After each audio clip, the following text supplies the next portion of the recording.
मेरे साथी मंत्री बिल लेकर आए हैं, उसके समर्थन में मैं खड़ा हुआ। माननीय अध्यक्ष जी, मैं सुबह से जो चर्चा चल रही है 12 बजे से, ओके एक मिनट चेक कराता हूँ। हाँ एक सेकंड चेक कराता हूँ। एक सेकंड में करा रहे हैं, चेक कर रहे हैं। माननीय अध्यक्ष जी, 2 मिनट लगता है कभी। सुबह से जो चर्चा चल रही है उसको मैंने बारीकी से सुना है। मुझे लगता है या तो निर्दोष भाव से या तो राजनीतिक कारणों से ढेर सारी भ्रांतियां कई सदस्यों के मन में भी है और कई सारी भ्रांतियां सदन के माध्यम से, आपके माध्यम से पूरे देश भर में फैलाने का प्रयास भी हो रहा है। बिल पर चर्चा का जवाब तो माननीय रिज्जू साहब देंगे। मैं कुछ बातें यहां रखी है, इसको मेरी समझ के हिसाब से क्लैरिफाई करने का जरूर प्रयास करूंगा। मन ये वक्त एक अरबी शब्द है। वक्त का इतिहास मान्यवर कुछ हदीसों से जुड़ा हुआ मिलता है और आजकल जिस अर्थ में वक्त शब्द का प्रयोग किया जाता है, इसका मतलब है अल्लाह के नाम पर संपत्ति का दान, पवित्र धार्मिक उद्देश्यों के लिए संपत्ति का दान। मान्यवर वक्त का समकालीन अर्थ, अभी जो अर्थ हम समझ रहे हैं, वो इस्लाम के दूसरे खलीफा श्री उमर के समय में अस्तित्व में आया। एक प्रकार से इसकी आज की भाषा में व्याख्या करें तो वक़्फ़ एक प्रकार का चैरिटेबल एंडोनमेंट है और जहां एक व्यक्ति संपत्ति, भूमि या मूल्यवान संपत्ति धार्मिक या सामाजिक भलाई के लिए दान करता है, बिना उसको वापस लेने के उद्देश्य से वहां वक्फ की रचना कर। इसमें दान देता है, वो शब्द का बड़ा महत्व है। दान उस चीज का ही कर्ज किया जा सकता है जो हमारा है। सरकारी संपत्ति का दान मैं नहीं कर सकता। मान्यवर किसी और की संपत्ति का दान मैं नहीं कर सकता।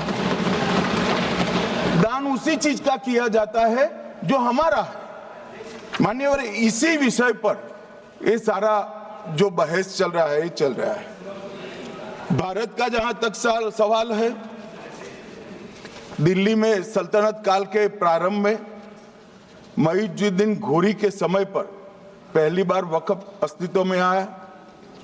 अंग्रेजों के जमाने में 1863 के धार्मिक दान अधिनियम से चलता था।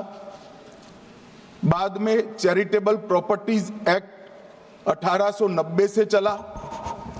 उसके बाद 1913 में मुसलमान वक्फ वैलिडेटिंग एक्ट अस्तित्व में आया।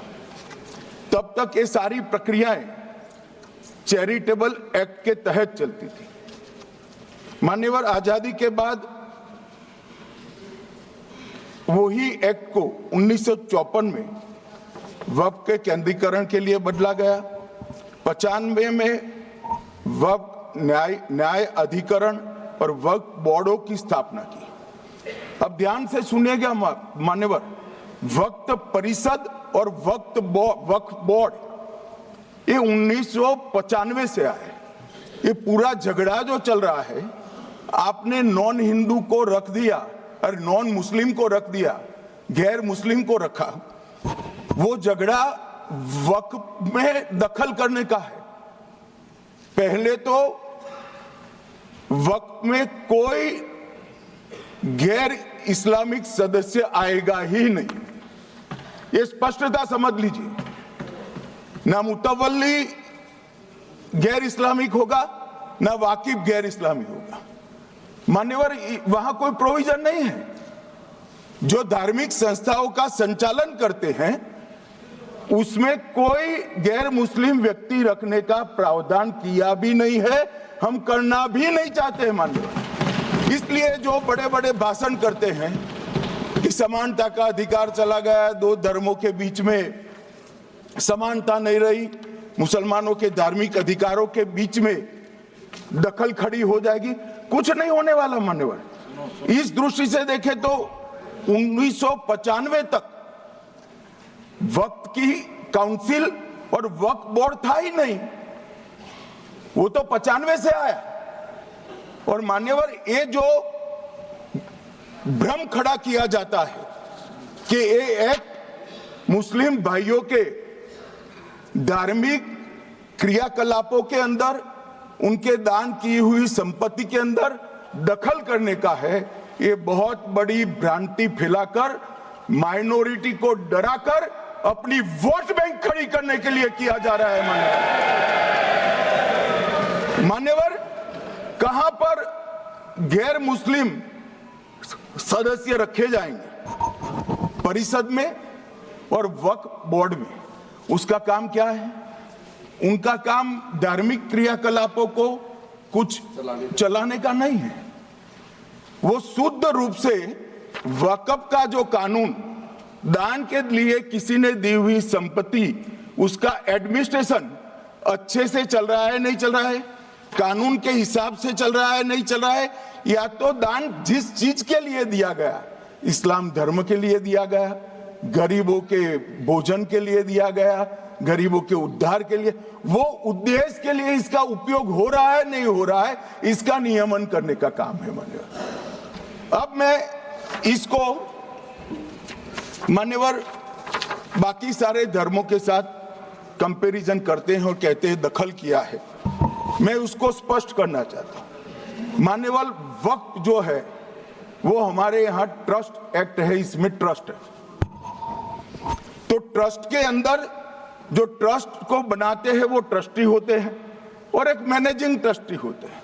वक्फ में वाकिफ होता है, वक्फ होता है और मुतवल्ली होता है। ये सारे इस्लाम के अनुयायी हैं।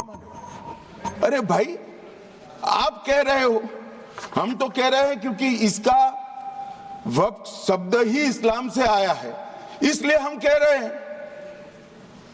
कि वक्फ वो ही कर सकता है जो इस्लाम का अनुयायी हो। अब आप उसका विरोध कर रहे हो, तो आप तो वक्फ में भी नॉन इस्लामिक आदमी चाहते हो। मान्यवर, क्या कह रहे हैं? हम इसलिए कह रहे हैं कि वक्फ वो ही कर सकता है जो प्रैक्टिसिंग इस्लाम को प्रैक्टिस करता होगा, क्योंकि मान्यवर इसकी उत्पत्ति ही इस्लाम के सिद्धांतों से हुई। अब मान्यवर,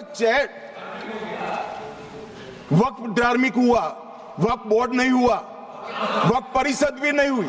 अरे सुनो भाई, मान्यवर, ट्रस्ट के अंदर ट्रस्टी जो होते हैं, जो चर्च होगा तो क्रिश्चियन होंगे, पारसी भी होंगे, पारसी के लिए वो ट्रस्ट होगा, तो हिंदू होगा तो हिंदू के लिए। अब चैरिटी कमिश्नर हम कहेंगे कि भाई मुस्लिम क्यों आया? मुझे बताओ, चैरिटी कमिश्नर एक्ट में मुसलमान चैरिटी कमिश्नर बन सकता है या नहीं बन सकता है? उसको ट्रस्ट नहीं चलाना है, उसको चैरिटी के कानून के हिसाब से वो ट्रस्ट चले, उसकी देखरेख करनी है। ये धार्मिक नहीं है, ये धर्म का काम नहीं है मान्यवर, ये एडमिनिस्ट्रेटिव वर्क है। और इसलिए तो फिर चैरिटी कमिश्नर हिंदू होगा तो वो क्रिश्चियनों के ट्रस्ट का कैसे देखरेख करेगा? चैरिटी कमिश्नर क्रिश्चियन होगा तो जैनियों के और हिंदुओं के ट्रस्ट का कैसे देखरेख करेगा? अब बताओ कि सारे ट्रस्ट के चैरिटी कमिश्नर अलग अलग देश तोड़ दोगे आप लोग, तोड़ दोगे। हमने साहब, मैं अभी भी आपके माध्यम से, इस सदन के माध्यम से देश भर के मुसलमान भाइयों बहनों को कहना चाहता हूं, आपके वक्फ में एक भी नॉन मुस्लिम नहीं आएगा।